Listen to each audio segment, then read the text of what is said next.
Руслан Иманқұлов механизатор булып, ауыл хужалыгында 2018 елдан бирле эшләй. 13 яшьтән тракторга ултырдым. Күрше-Байык авылының тракторчылары менән иртән-иртүк басуга сыгып китә инем дә, төн иткәнсе улар менән эшләй инем. Минең олатаем колхозда баш механик булып эшләне, атаем да механизатор ине. Ер эшен яратуым улардан килгәндер, ди ул. В нашей профессии нету графика. Если погода стоит, то надо работать. А если дожди зимой, то зимой, наверное, будем отдыхать и во время дождей.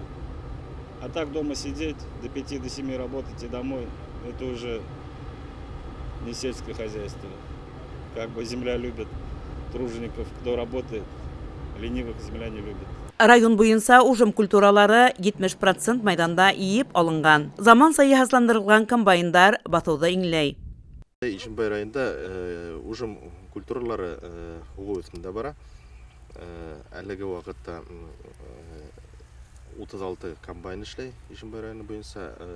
Бұл хозяйстволар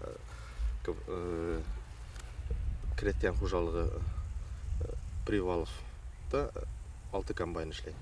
Урак эшләре менән бер рәттән басуларда халамды прислау һәм уны фермага ташу да оештырылган. Уңыш нигезе тынгыһыз хезмәт. Барлык агротехник сараларда түәл үтәү, оешканлык эшчәннәрнең үз шөгыльенә яваплы каравы, тиешле һөҗүмдәге өлгәшергә мөмкинлек бирер һәм иген культураларын җыю уңышлы тамамланыр. Хәнә Максутова, Ольга Валитова, Арсен Рахмангулов, Ишембай хәбәрләре.